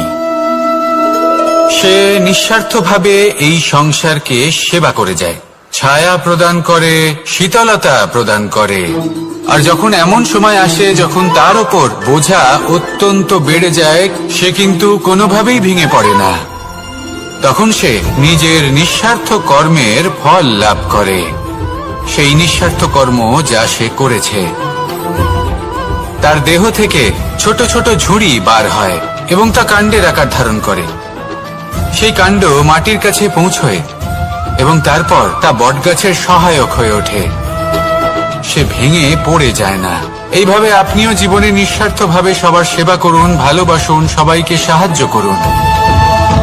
যেদিন আপনার ওপর বোঝা অত্যন্ত বেড়ে যাবে, সেদিন এই সব মানুষ আপনাকে সাহায্য করার জন্য আসবেন, আপনার শক্তি হয়ে উঠবেন, আর আপনি বটগাছের মতোই মহান এবং বিশাল হয়ে উঠবেন। আসুন আর আমার সাথে ভালোবেসে বলুন, রাধা রাধা। একটা শব্দ আছে, পরিস্থিতি। অনেক মানুষের মুখে আমরা এই শব্দ শুনি। জীবনে যখন অসফল হয়ে দুঃখ আসে, সংকট আসে, কোনো বিপদ ঘনিয়ে আসে, তখন সমস্ত দোষ আমরা পরিস্থিতির ওপর চাপিয়ে দিই, আর দেখতে গেলে কোথাও না কোথাও ঠিকই করি। এই পরিস্থিতি প্রত্যেক দিনের মতো পাল্টাতে থাকে, কিন্তু এই দিন, এই রাত, এমন কেউ আছেন যিনি এর ওপরেও নিয়ন্ত্রণ সাধন করেন, আর তিনি হলেন সূর্য। ঠিক সেই রকমই আমাদের জীবনেও সূর্য হলো এই মন। যদি এই মনের উপর আমরা নিয়ন্ত্রণ করতে পারি, তাহলে আমরা জীবনকেও নিয়ন্ত্রণ করতে পারবো। প্রথমে এই মনের রাজা হয়ে উঠতে হবে। তাই মনে রাখবেন, যদি মন দুর্বল হয়, তাহলে পরিস্থিতি আমাদের সমস্যা বলে মনে হবে। এই মন যদি স্থির হয়, পরিস্থিতি প্রতিস্পর্ধা বলে মনে হবে। আর এই মন যদি শক্তিশালী হয়ে ওঠে, তাহলে যে কোনো পরিস্থিতি আপনার কাছে একটা সুযোগ মাত্র, এমন এক সুযোগ যাতে অগ্রসর হয়ে আপনি মহান হয়ে উঠতে পারেন। এই মনের শক্তির বৃদ্ধি ঘটান, মহান হয়ে উঠুন, আর আমার সাথে ভালোবেসে বলুন, রাধা রাধা। খুব সুন্দর একটা কাহিনী আছে। একবার এক ব্যক্তি নিজের অসফলতার জন্য ত্রস্ত হয়ে সময় দেবতার তপস্যা করতে বসলেন। উনি তপস্যা করলেন এবং সময় দেবতা প্রসন্ন হলেন, মানুষের রূপ ধারণ করে ওনার সামনে প্রকট হলেন। এবার সেই ব্যক্তি ওনাকে জিজ্ঞেস করলেন যে কি এমন আছে যার জন্য আপনি বারবার জয়ী হন আর আমি চিরকাল পরাজিত হয়ে থাকি? কেন এত পরিশ্রম করা সত্ত্বেও আমি সাফল্য লাভ করতে পারি না? তখন সময় দেবতা উত্তর দিলেন যে দিন হোক বা রাত, ঝড় হোক বা ভূমিকম্প, রোদ হোক বা বৃষ্টি হোক, সময়ের সূত্রপাত হোক বা প্রলয়, আমি থামি না, আমি চলতেই থাকি। আর সেই জন্য যিনি থেমে যান তিনি পরাজিত হন আর আমি জয়ী হই। এটাই আমাদের শিখতে হবে। জীবনে সবসময় চলতে থাকুন, কখনো থামবেন না। হ্যাঁ, কিছুক্ষণের জন্য বিরতি নিতে পারেন, বিশ্রাম করার জন্য, নিজেকে আরো সশক্ত করে তোলার জন্য, কিন্তু থেমে যাবেন না। নিরন্তর কর্ম করতে থাকুন, পরিশ্রম করতে থাকুন, তবেই এই সংসার আপনাকে মনে রাখবে। আসুন আমার সাথে ভালোবেসে বলুন, রাধা রাধা। এই সংসারের সব থেকে বড় সুখ কি? কেউ বলবেন নিজের লক্ষ্য প্রাপ্ত করা, কেউ বলবেন ধন উপার্জন করা, কেউ বলবেন নিদ্রাই সব থেকে বড় সুখ, কেউ বলবেন রাজ্য লাভ করা, আবার কেউ বলবেন মাতার হাত থেকে খাবার খাওয়া, আদি ইত্যাদি। কিন্তু যদি সত্যি কথা বলি, এই সংসারের সব থেকে বড় সুখ হলো সেবা করা। কখনো কাউকে সেবা করে দেখুন। এই সেবা দ্বারা অন্য কোনো মানুষের আশীর্বাদ লাভ করাতেই সুখ রয়েছে। আপনার সেবা ভাব দ্বারা যখন কোনো মানুষ নিজের অন্তরাত্মা থেকে আপনাকে আশীর্বাদ করে, তার থেকে বড় সুখ আর কিছুই নেই। কারণ প্রত্যেক মানুষের মধ্যে ঈশ্বর বাস করেন। নরের সেবাই হলো নারায়ণের সেবা। নিষ্কাম সেবা করাই হলো সব থেকে বড় সুখ। তাই নিজের অন্তরে সেবার এই ভাব জাগ্রত করুন। যে সুখের কথা আমি বলছি, সেই সুখ অনুভব করেই দেখুন। এই মন সুপ্রসন্ন হয়ে বলবে, রাধা রাধা।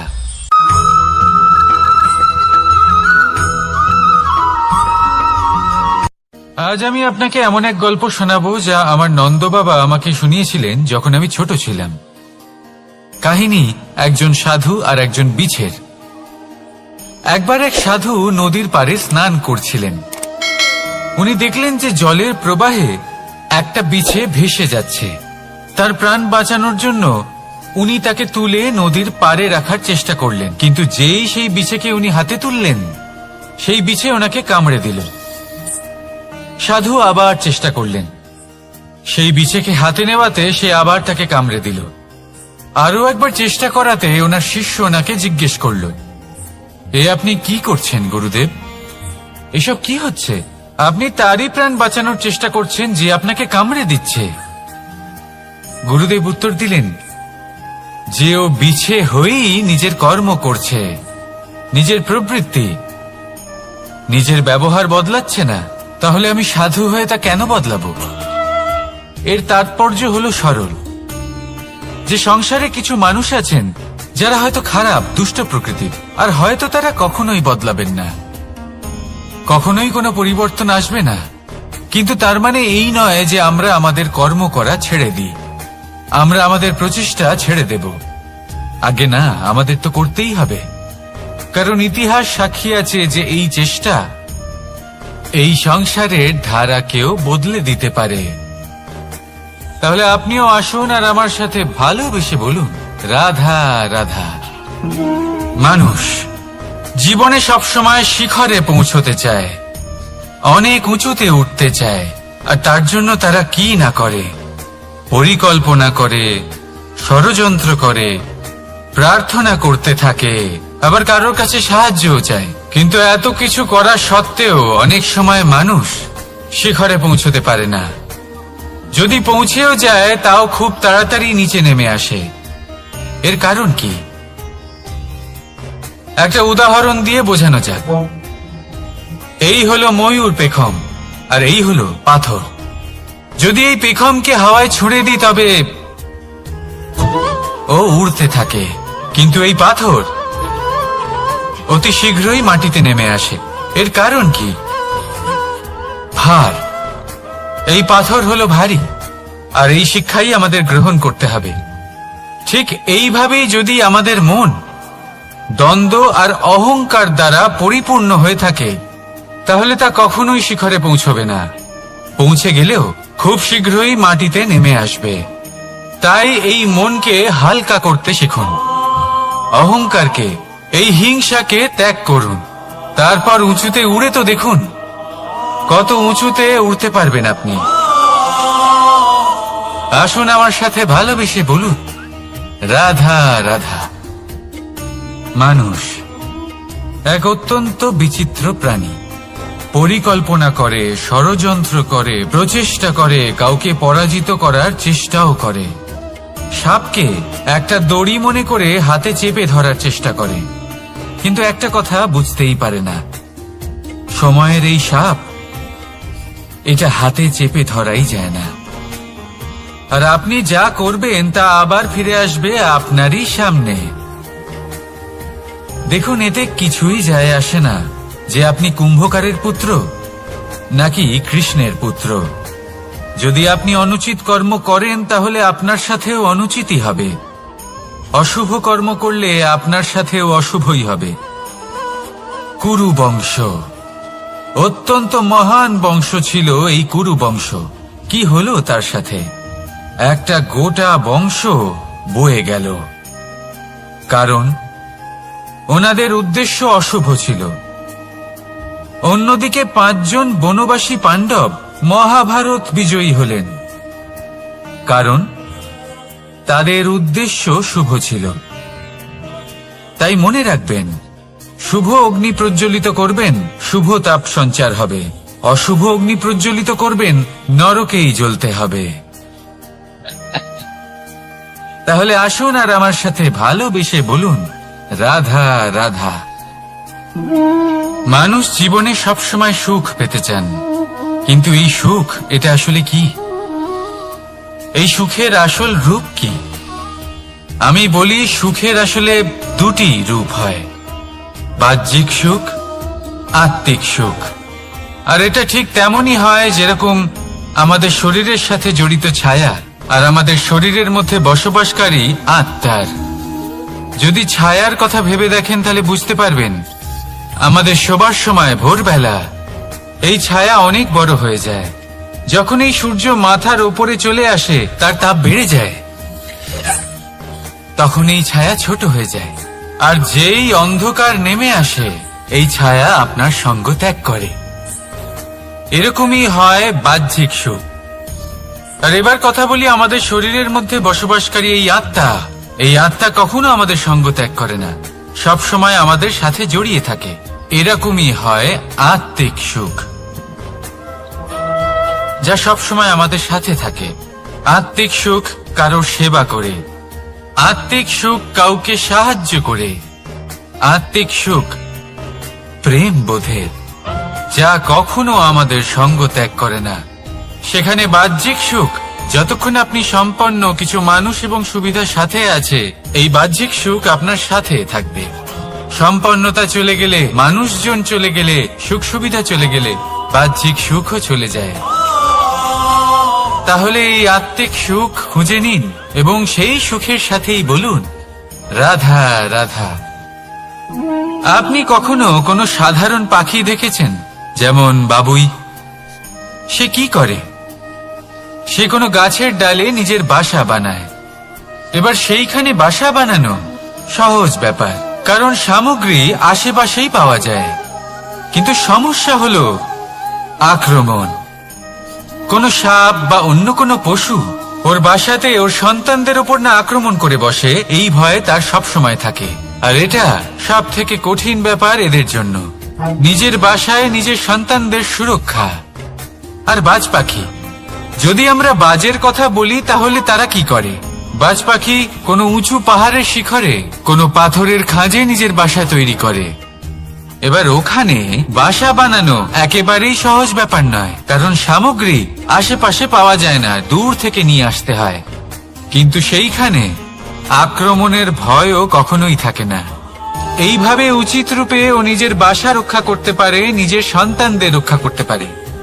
এর সারমর্ম হলো এটাই, যদি সমস্যা বড় হয় তাহলে সমাধানও উচ্চমানের হওয়া উচিত। একটা বাজ পাখির মতো ভাবা আরম্ভ করে দিন, জীবনে যে কোনো সমস্যা ছোট মনে হবে। রাধা রাধা।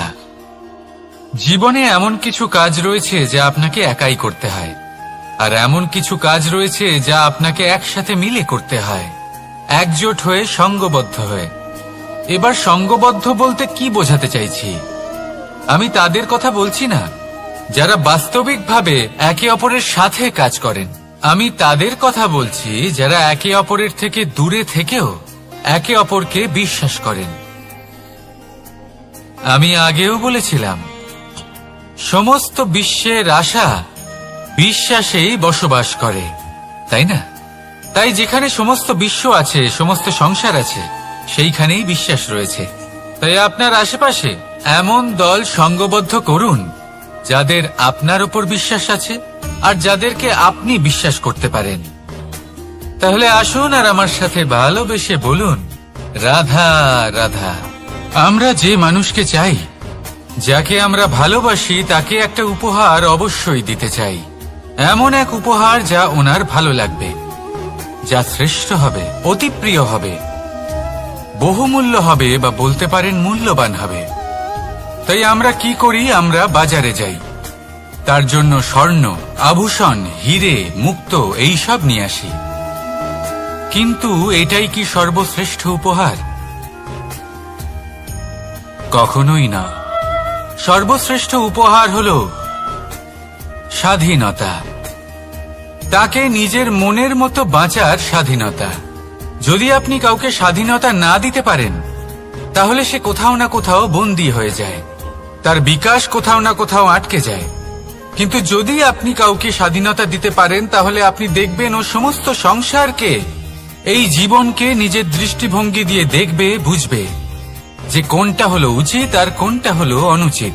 আর এটাই হলো সর্বশ্রেষ্ঠ। আর এবার যদি কাউকে স্বাধীনতার মাধ্যমে এত বড় একটা শক্তি দিতে পারেন, তাহলে আপনি আমাকে বলুন, এর থেকে বড় উপহার আর কি হতে পারে? আসুন আর আমার সাথে ভালোবেসে বলুন, রাধা রাধা। কর্ম, ধর্ম আর কর্তব্য, এই তিনটি একে অপরের সাথে জড়িত।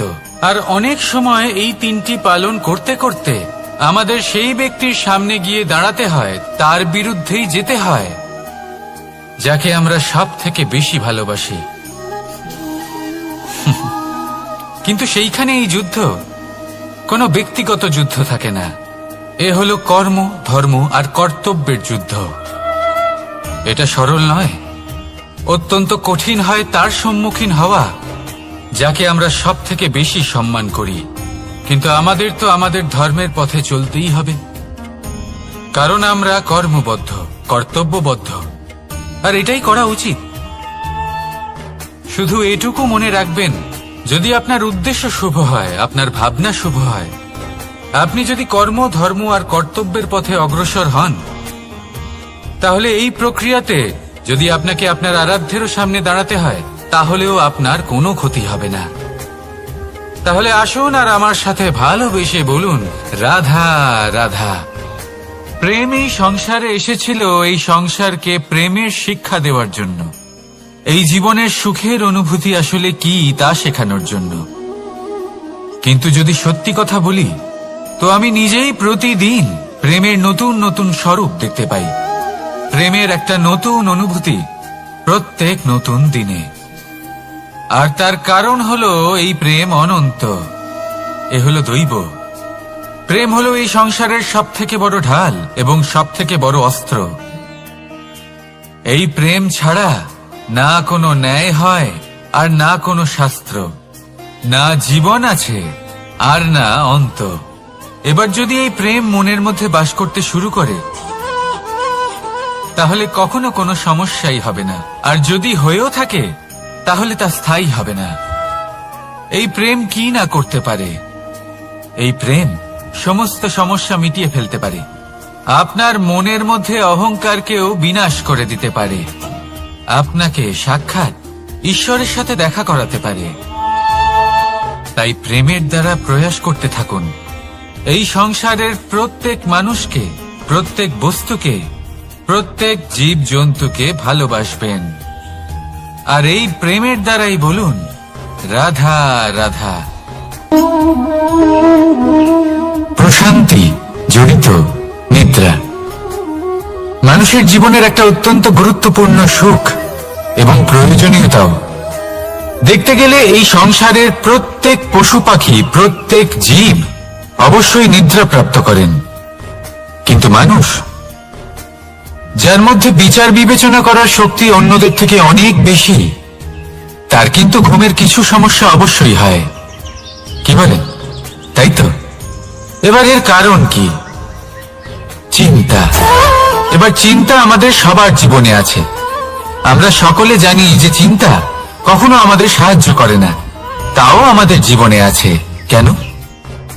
চিন্তার মাধ্যমে কি কখনো কোনো সমস্যার সমাধান হয়েছে? অর্থের চিন্তা করলে কি অর্থ লাভ হয়? ভবিষ্যতের চিন্তা করলে কি ভবিষ্যৎ ঠিক হয়ে যায়? স্বাস্থ্যের চিন্তা করলে কি স্বাস্থ্য নিজে থেকেই ঠিক হয়? হয় না। তাহলে এই সব কিছু থেকে আমাদের একটা ছোট্ট শিক্ষা অবশ্যই লাভ করা উচিত। আপনিও আপনার কাঁধ থেকে চিন্তার এই বোঝা নামিয়ে ফেলুন। আর ইচ্ছে, এই সব ইচ্ছে একত্রিত হয়ে আমাদের মনে চিন্তা উৎপন্ন করে। তাই এই চিন্তাগুলিকে ত্যাগ করুন। প্রকৃতির প্রেমের উপর বিশ্বাস রাখুন।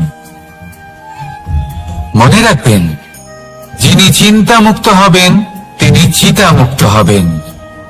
সুখের নিদ্রা প্রাপ্ত করুন, আর নিদ্রায় যাবার আগে আমার সাথে ভালোবেসে বলুন, রাধা রাধা।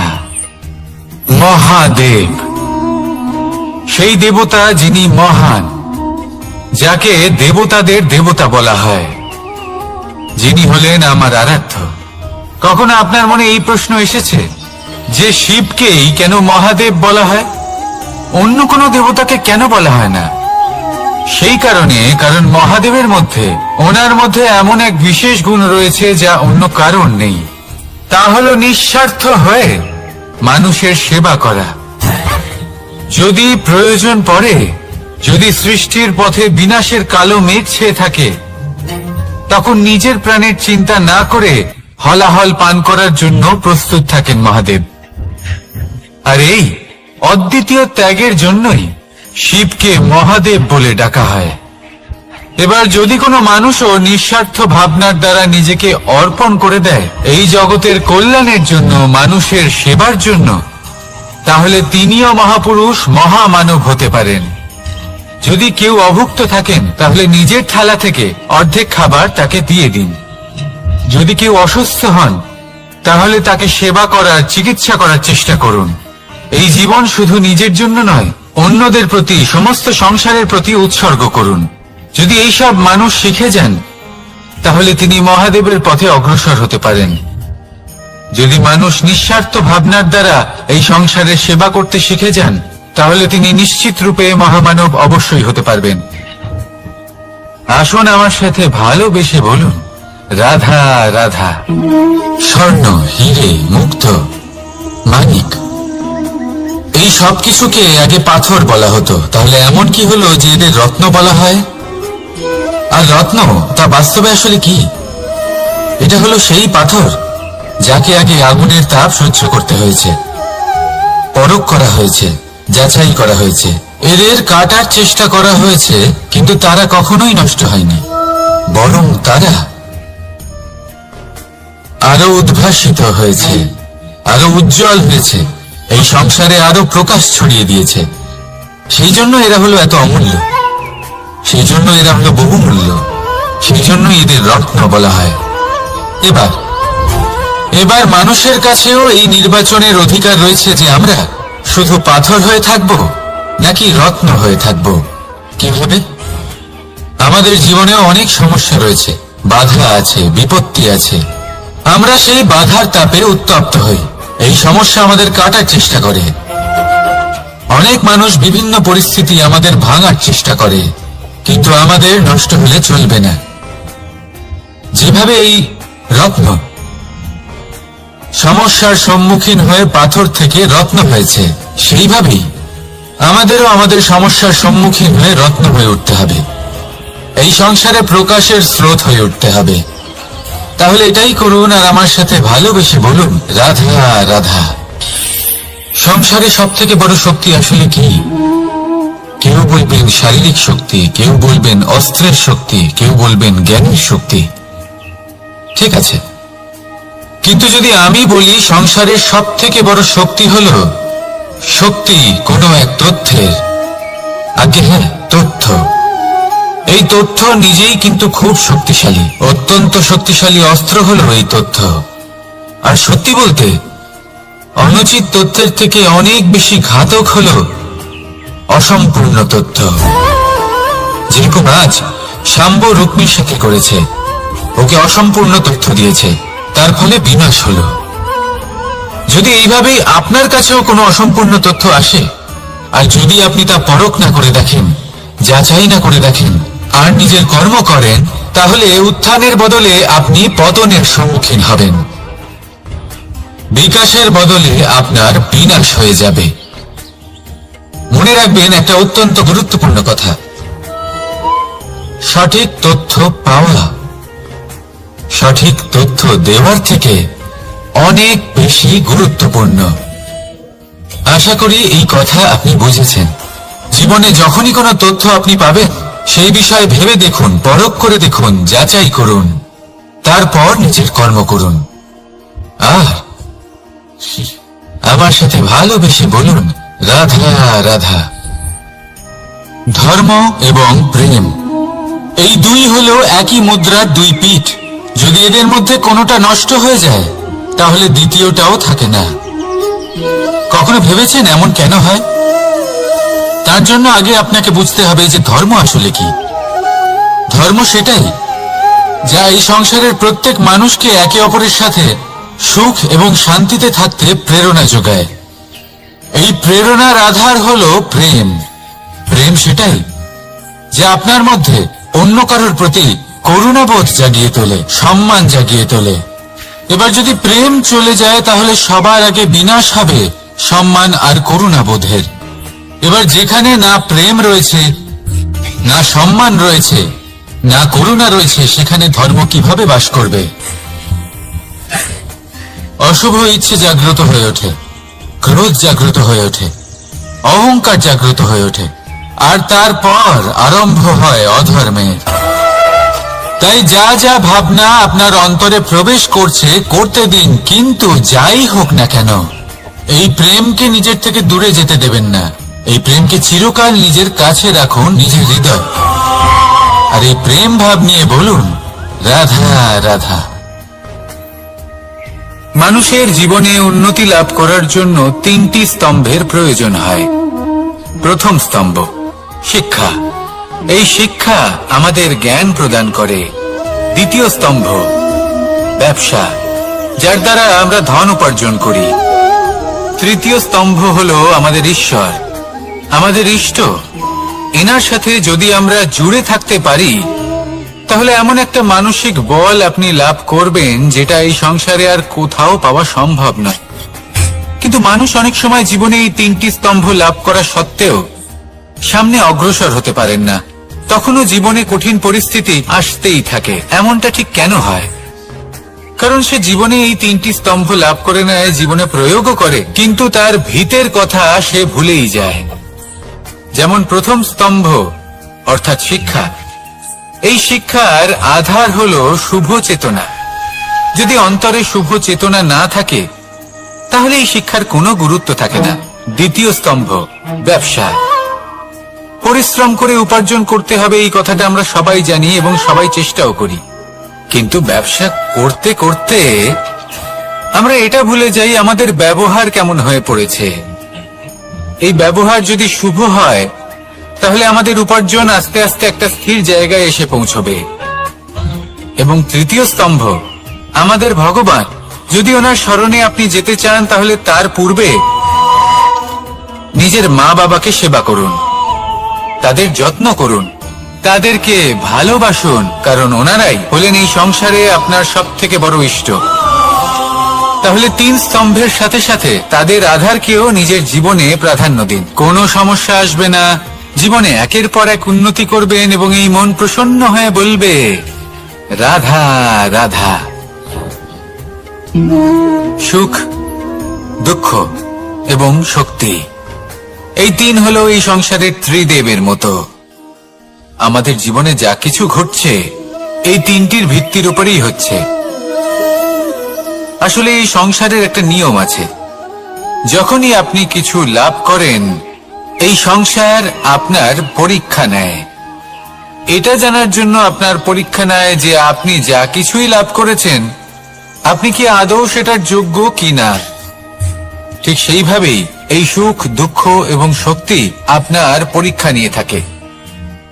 যখন সুখ আসে, তখন সে আপনার পরীক্ষা নেয় যে আপনার মধ্যে অহংবোধ জাগ্রত হয়নি তো। যদি অহংবোধ চলে আসে, তাহলে সুখ সেখানেই সঙ্গ ত্যাগ করে। দুঃখ আপনার ধৈর্যের পরীক্ষা নিতে থাকে, আর যদি আপনার মধ্যে ধৈর্য না থাকে, তাহলে এটা আপনাকে আরো বেশি দুঃখের গভীর অন্ধকারে ঠেলে দেবে। সেখানে শক্তি পরীক্ষা নেয় আপনার বিনম্রতার। যদি আপনি বিনম্র না হন, তাহলে হয় এই শক্তি আপনার সঙ্গ ত্যাগ করবে, নয় এই শক্তি বিনম্রতার অভাবে আপনার পতনের কারণ হতে পারে। এই সংসারে যে কোনো ব্যক্তি যিনি এই পরীক্ষায় উত্তীর্ণ হয়ে থাকেন, এই জীবনে তিনি সাফল্য লাভ করেন। আসুন আমার সাথে ভালোবেসে বলুন, রাধা রাধা। ভয়ের সাথে আমরা সবাই পরিচিত, কষ্ট আমরা সবাই পেয়েছি। কখনো কখনো আমরা অসুস্থ হয়ে পড়ি, আর এমন সময় হলে মাতার মমতা, কখনো বাবার স্নেহ, কখনো বন্ধুদের পাশে থাকার অনুভূতি আমাদের রোগ নিরাময়ে সাহায্য করে।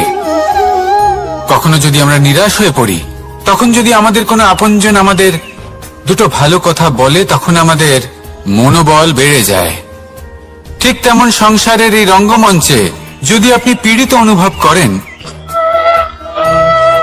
কিছু শুভ কথা আলোচনা করুন, কিছু স্তুতি গান করুন, কিছু মুহূর্তের জন্য হলেও নিজের ইষ্টদেবের কথা স্মরণ করুন আর প্রার্থনা করুন। সাহস বাড়বে, শক্তিও বৃদ্ধি পাবে এবং সামনে এগিয়ে চলার পথও দেখতে পাবেন। তখন এই মন প্রসন্ন হয়ে বলবে, রাধা রাধা। এই সংসারে কখনো কোনো ব্যক্তিকে তার বাইরের পোশাক দেখে বিচার করার চেষ্টা করবেন না, এটা খুব বড় ভুল করবেন। যেমন আমরা জীবনে অনেক সময় এমন করি, ধরুন কোথাও একটা গাছ দেখলাম, খুব বিশাল আকারের একটা গাছ, যেটা মাটির থেকে অনেক উঁচুতে পৌঁছে গেছে, যার বিশাল শাখা আছে। সেগুলো দেখে আমরা ভাবি যে এই গাছে হয়তো কত সুস্বাদু ফল আছে, আমরা সেই গাছের পরিচর্যা করতে থাকি। আবার অন্যদিকে হলো একটি তৃণ, যেটা মাটি থেকে কিছুটা উঁচুতে পৌঁছেছে, কিন্তু সেই তৃণর নিচে, মাটির নিচে অত্যন্ত সুস্বাদু ফল বা সবজি জন্ম নেয়, যা আমাদের স্বাস্থ্যের পক্ষে অত্যন্ত উপকারী। সেই জন্য কখনো আবরণ দেখে কাউকে বিচার করতে চেষ্টা করবেন না। তার বদলে এটা বোঝার চেষ্টা করুন যে আপনার সামনে যে ব্যক্তি আছে বা বস্তু আছে, তার বিশেষত্ব কি। যদি এই বিশেষত্ব বোঝার ক্ষমতা আপনি অর্জন করেন, যদি এই শিল্প আপনি নিজের ভেতরে জাগ্রত করেন, তাহলে এই সংসারে বিশেষত্ব কি সেটা আপনি জানতে পারবেন। আর এই সমস্ত খেলা দৃষ্টি থেকে নয়, দৃষ্টিভঙ্গি থেকে জন্ম নেয়। দৃষ্টিভঙ্গি সবসময় শুভ রাখুন আর আমার সাথে ভালোবেসে বলুন, রাধা রাধা। লোকে বলে মানুষ নিজের ভবিষ্যৎ জন্ম থেকেই লিখিয়ে আনে, অর্থাৎ এখানে এই কপালে। ভাগ্য দেবতা আমাদের সমস্ত উত্থান, সমস্ত পতনের হিসেব সবটা লিখে দেন। কিন্তু কপালে কেন, পায়ে নয় কেন? যদি পায়ে লেখা হয় তাহলে আমরা পড়তে পারবো, যদি কপালে লেখা হয় আমরা ছাড়া বাকি সবাই পড়তে পারবে। এবারে আমাদের কপাল এখানে তাই প্রতিফলিত হয় যা আমাদের মস্তিষ্কে আছে, আর মস্তিষ্কে থাকে আমাদের ভাবনা। তাই এই ভাবনার ধনাত্মক হওয়া অত্যন্ত জরুরি। এতে বিকাশের জন্য স্থান রাখুন, এতে সবাইকে একসাথে নিয়ে চলার ভাবনা রাখুন, আর বিশ্বাস করুন আপনার মস্তিষ্কের এই ভাবনা সাফল্য রূপে আপনার কপালে অবশ্যই লিখিত হবে। কারণ আপনার ভাবনাই সত্য হয়ে আপনার জীবনে আসে। রাধা রাধা। সময় বড়ই অদ্ভুত, এই সময়, তাই না? দেখতে গেলে এটা একটা অনুভূতি, একটা সংখ্যা, একটা বিষয়। এবারে দেখুন না, সূর্যোদয় সকলের একসাথেই হয়, তাই তো? কারোর আগে কারোর পরে এমন তো হয় না, সবার একসাথেই হয়। আবার সূর্যাস্ত সকলের একসাথেই হয়। এবারে ভাবুন, এই সময় প্রত্যেকের জন্য আলাদা আলাদা। কারোর জন্য এই সময় ভালো, আবার কারোর জন্য এই সময়ই খারাপ। এক্ষুনি এই মুহূর্তে কারোর মুখে সফলতার আলো রয়েছে, আবার কারোর মুখে অসফলতার নিরাশা। এটা কেন? কেন এই সময় কারোর জন্য শ্রেষ্ঠ, আবার কেন তা কাউকে নিরাশ করে? এটার উত্তর হলো আপনার চিন্তা, আপনার কর্ম। যেমন আপনার চিন্তাধারা তেমন আপনার কর্ম, আর তেমনই হবে আপনার এই সময়। আপনি জীবনে সুখ তখনই পাবেন যখন আপনি কারোর মুখে আশার আলো এনে দেবেন। আপনি আনন্দ তখনই পাবেন যখন আপনি কাউকে খুশি করবেন। হ্যাঁ, এটা ঠিক যে কাউকে খুশি করা সবসময় আপনার হাতে নেই, কিন্তু আপনার হাতে এটা অবশ্যই আছে যে আপনি কাউকে দুঃখ না দেন, কাউকে নিরাশ না করেন। আর কোনো ব্যক্তিকে দুঃখ না দেওয়ার এই চেষ্টাও আপনার কর্মই বটে। আর এই শুভ কর্মের ফল আপনাকে প্রকৃতি অবশ্যই দেবে। তাই মনে রাখবেন, ভালো সময় তারই আসে যে কখনো কারোর খারাপ চায় না। রাধা রাধা। লোকে আমাকে সবসময় জিজ্ঞেস করে যে কানাই, এখন তুমি বড় হয়ে গেছো, এই বাচ্চাদের সাথে থেকে তুমি সবসময় দুষ্টুমি করো কেন? তুমি বড় হয়ে গেছো, বড়দের মতো থাকো। বেশিরভাগ লোকে এটা বুঝতে পারে না, ভাবে উনি তো ভগবান, ভগবানের মতো গম্ভীর নয় কেন? এবারে আমি কি করে বোঝাবো সবাইকে যে আমার ভগবান হওয়ার পিছনে যে সবচেয়ে বড় রহস্য তা হলো এই বাচ্চারাই। আমার শক্তি কোথা থেকে আসে? সমস্ত সমস্যার সমাধান করার শক্তি এই বাচ্চাদের থেকেই তো আসে। জীবনে বাঁচার শক্তি, সংসারকে প্রেম শেখাবার শক্তি এই বাচ্চাদের থেকেই আসে। কারণ বাচ্চাদের থেকে বড় কোনো ভগবান হয় না। এবারে দেখুন না, পুরাণ আর বেদের কোনো জ্ঞান নেই ওদের, কিন্তু খুব ভালোভাবেই জানে যে একজন উদাস ব্যক্তির মন কি করে ভোলানো যায়, কি করে তাকে আনন্দ দেওয়া যায়। আর এই এক বিশাল ব্যাপার। কোনো ন্যায়, কোনো নীতির জ্ঞান নেই ওদের, কোনো ভেদাভেদ করতে জানে না। কিন্তু এটা অবশ্যই জানে একজন একা অজানা ব্যক্তিকে নিজের দলের সদস্য কি করে বানাতে হয়, কি করে তাকে আপন করতে হয়। আর এই এক বড় ব্যাপার। এই বাচ্চাদের থেকে অনেক কিছু শেখার আছে। তাই আপনারাও নিজেদের জীবনে গম্ভীর হওয়ার চেষ্টা কখনোই করবেন না। আর যদি করেন তাহলে এই সংসার খুবই নিরস লাগবে আপনার। আপনিও বাচ্চাদের মতো নিষ্পাপ থাকুন আর নিজেকে আনন্দে রাখুন। লাভ আর ক্ষতির ঊর্ধ্বে গিয়ে সম্পর্ককে দেখুন।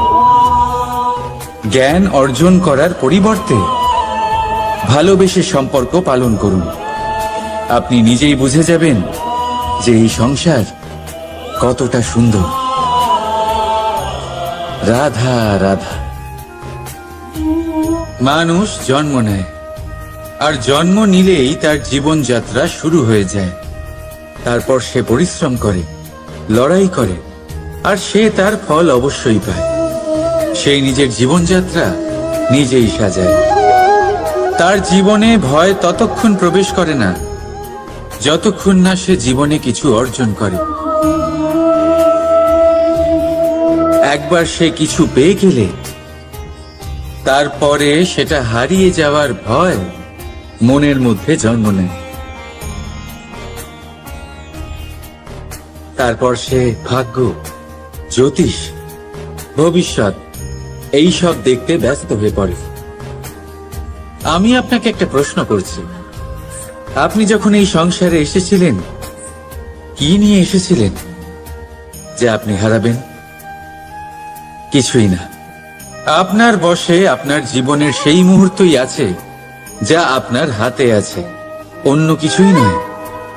আপনার হাতে আছে আপনার কর্ম।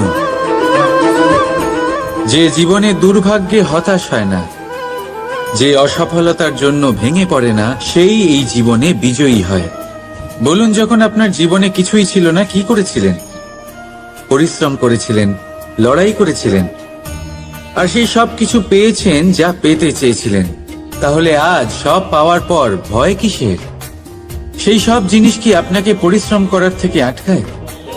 না। সেই জন্য নিজের হাতের রেখায় কখনো নিজের পথ খুঁজবেন না। কারণ এই সংসারে যাদের হাতই নেই তারাও নিশ্চিতভাবে তাদের নিজের পথ নিজেই বানিয়ে নেয়। তাহলে আপনার কি নিয়ে চিন্তা? রাধা রাধা।